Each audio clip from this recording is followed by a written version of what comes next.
Welcome back to the GSMC Baseball Podcast, brought to you by the GSMC Sports Network. I'm your host, Sam Menzie, and we have a great show for you today. First topic we'll be covering is the recapping of the games from yesterday's action, both the American League and the National League. Then we'll be moving into talking about the Spencer Strider injury that happened over the weekend, the official diagnosis of how long he's going to be out. And finally, we'll be talking about Tommy Pham signing with the Chicago White Sox, among other relevant baseball news. Now, before we do that, I would like to ask you to please like and follow the show. We do get a number of questions from viewers, so to ensure that your question does get read in the air, please use the link, gsmcpodcast.net. It really does help the show, and it really does mean a lot, so thank you so much for that. And let's get straight into the show today. All right, so as I said before, we are going to be recapping the games from yesterday's action, both the American League and the National League, so that should be interesting to talk about what did happen yesterday within baseball. I am going to be skipping, of course, Friday's and Saturday's games, as we just don't have enough time to talk about it, so I wanted to give the most recent update on Sunday's games. So let's start off first with the American League, and we're going to start off with another divisional matchup, the Houston Astros versus the Texas Rangers. Scoring would open here in the bottom of the first as Jose Altuve with his fourth home run of the season, making it 1-0 Astros. And in the bottom of the third, would you guess it, Jose Altuve would hit his second home run of the game, his fifth of the season, to make it 2-0 Astros. I mean, this guy just gets better and better with age, it seems. After that, in the top of the fourth, Evan Carter would hit a solo home run himself, his second of the year, to make it 2-1, so cutting that lead in half. Victor Caratini would add on for the Astros, hitting an RBI double to make it 3-1, and Mauricio Dubon with an RBI double, scoring Jeremy Pena and Victor Caratini to make it 5-1 Houston. Top of the fifth, the Rangers would attempt to come back a little bit with a Marcus Semien RBI double to score Leody Taveras to make it 5-2.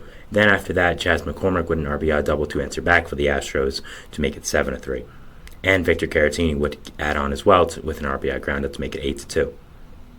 Marcus Semien would hit a home run to make it 8-5, scoring Wyatt Langford and Jonah Heim, but it will be no match for what the Astros would have in store, and they would end up losing. The Rangers would end up losing that game 8-5 to the Astros. So, nice divisional matchup here. Nice job by the Astros to beat this good Rangers team. They almost gave it up at the end, like their bullpen always has, but at the same time, they still won, so you can't be mad. For the Rangers, they did have Nate Eovaldi on the mound, who went 6 innings, 5 earned runs, 2 walks, 3 strikeouts, 2 home runs. Not a good start, but Astros' offense is really good, so we'll give him a little bit of a pass, but he's still been really good, so I'm not going to take it with too much. So, yeah. For the Astros, it is Christian Javier on the mound.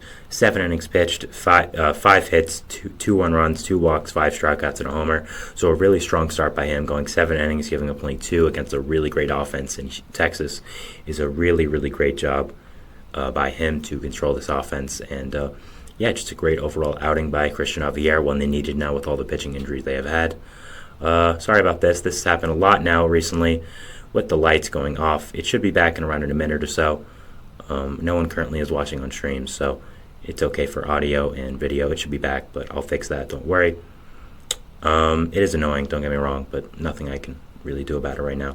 For the Angels and the Red Sox, this game would open up scoring in the bottom of the first with Tyler O'Neill's MLB leading 7th home run of the year, making it 1-0 Boston in the bottom of the first, of course. And Tristan Casas would also hit a solo home run to make it 2-0 Boston.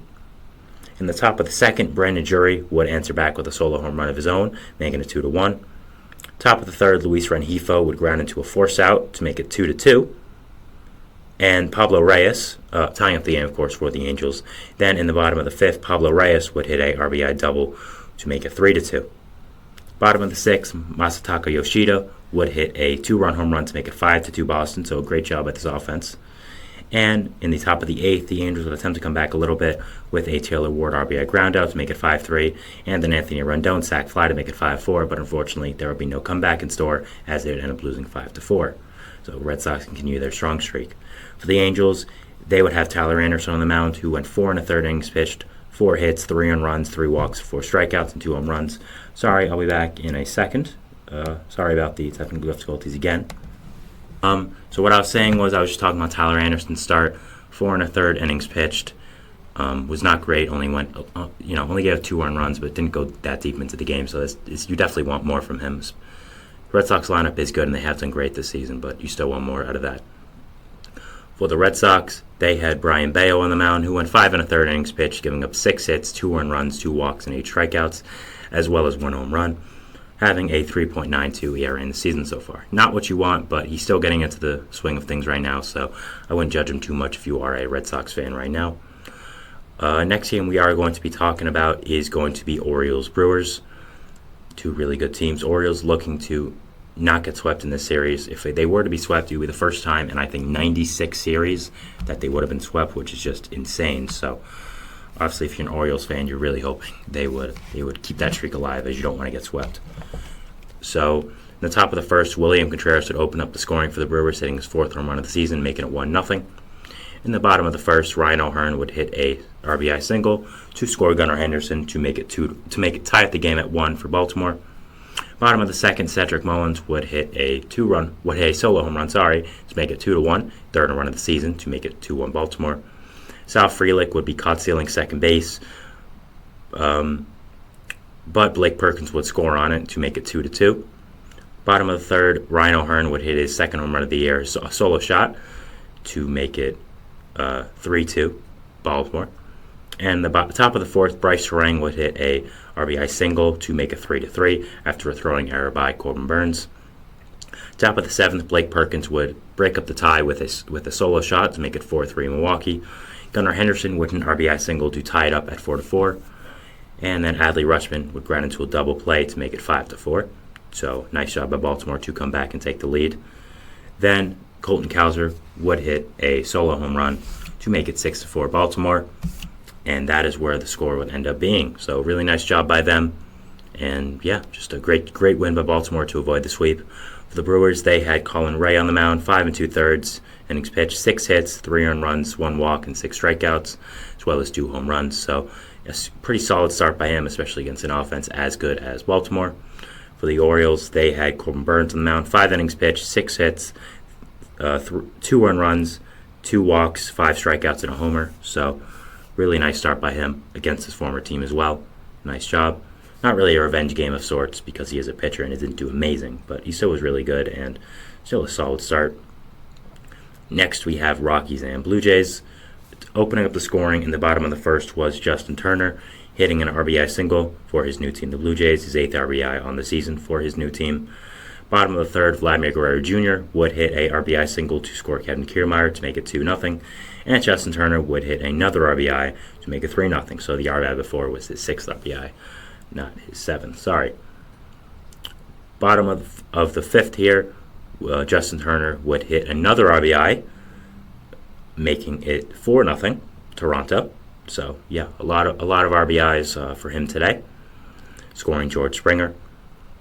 Then Isaiah Kiner-Falefa would hit an RBI single to score Ernie Clement to make it 5-0 Toronto, where the score would end up being for them. So they'd end up beating the Rockies 5-0. So yeah, a great job by them, and just a good job to capitalize against playing a bad team. You can only beat the teams you play. So nice job by them to make sure they don't overreact to playing a bad team and don't get too cocky. They played well and they beat them. Rockies had Kyle Freeland on the mound, who wasn't as horrible as usual. 5 innings pitched, 7 hits, 4 earned runs, 2 walks, 3 strikeouts, and a 13.21 ERA in the season. So he's getting better. Only a 13.21. That's better. He's so bad. For the Blue Jays, they had Jose Barrios on the mound, who was absolutely magnificent. 7 innings pitched, only 2 hits, no earned runs, 7 strikeouts. Yes, it is the Rockies, but still an outstanding start. Rockies are still a major league team, and I'll take that start any day of the week if I am Jose Barrios or a Rays fan. So, Blue Jays fan, sorry, not a Rays fan.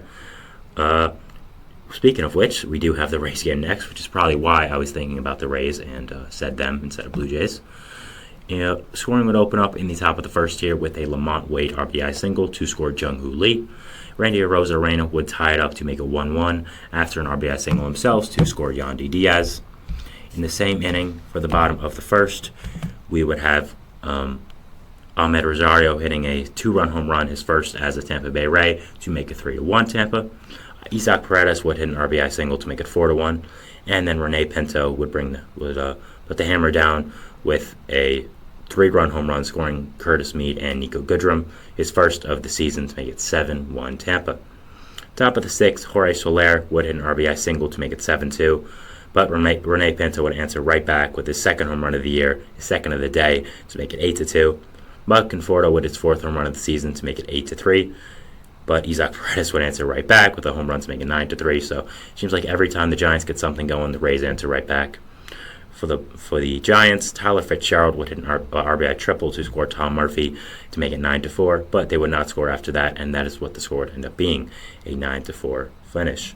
For the Giants, they had Blake Snell on the mound, who was not good against his former team. 4 innings pitched, 6 hits, 7 earned runs, 2 walks, 4 strikeouts, and 2 homers. Not what they want from him so far. He's still getting used to the Bay Area, still getting used to being a San Francisco Giant in his new team, as well as the catching partners, I'm assuming. So I wouldn't put too much stock into this right now, but you definitely want to see him pick it up soon, as the Giants are 6-10, and it's kind of getting later and later into the season already, so you want to pick up your record, obviously. The Rays had Sean Armstrong on the mound. He only went 2 innings, as he was the opener, giving up 2 hits and 1 earned run, so fine for an opener. Not really anything else you can ask. Tyler Alexander, who was the guy after him, who was the main bulk guy, went 6 innings pitched, 6 hits, 2 earned runs, a walk, and 4 strikeouts, as well as a homer. So, it was a good start by him, and good job. Next game we are talking about is going to be Tigers-Twins. For the opening up the scoring in the top of the second was the Twins, who would make it 2-0 with a Ryan Jeffers RBI single, scoring Riley Green and Carlos Santana. But top of the fourth, Christian Vasquez, the other catcher for Minnesota, would hit a solo home run to make it 3-0. So really great job by the Twins to capitalize on being this good of an offense and score early in this game. Javi Baez in the bottom of the 8th with his first home run of the season, making it 3-1.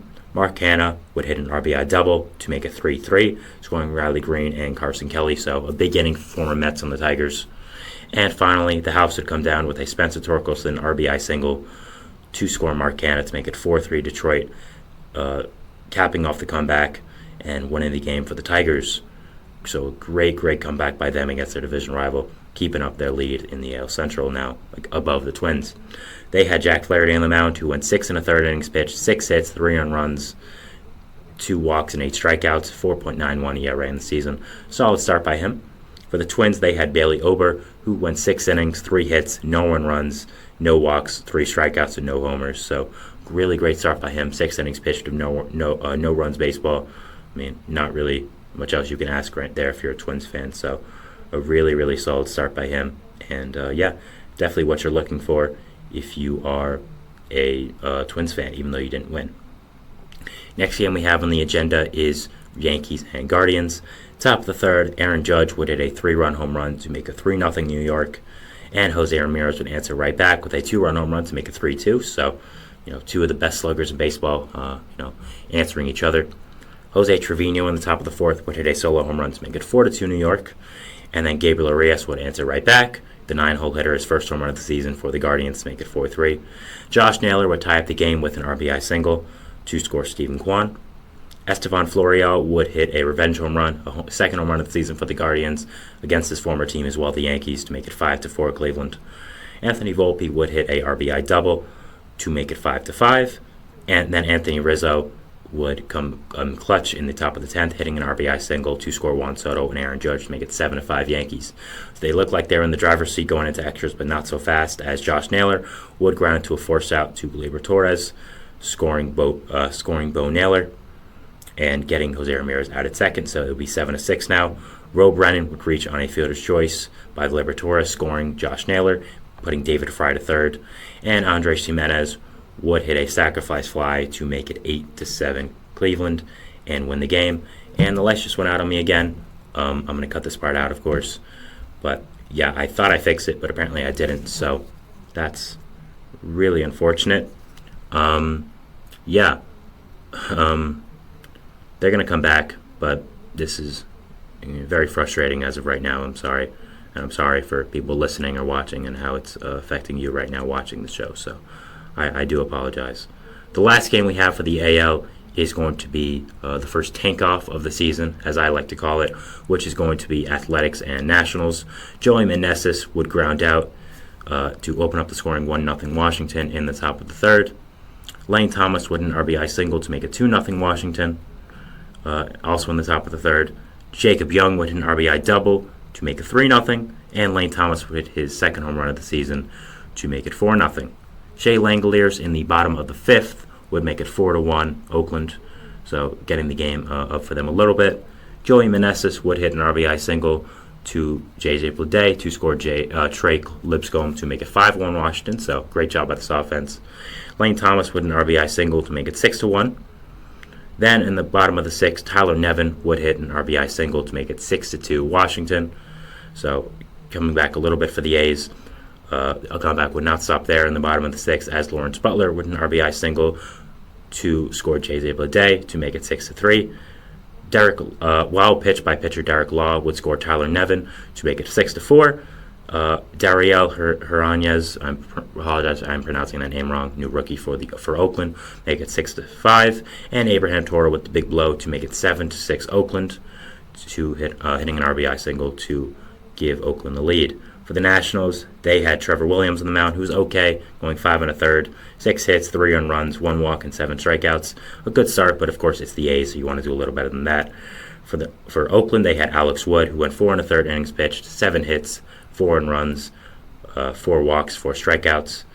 It was not a great start against Oakland, of course, and definitely not overall a great season for them. So yeah, that's the end of our first segment. I apologize for how long it was because of the technical difficulties, and I apologize now about the lights.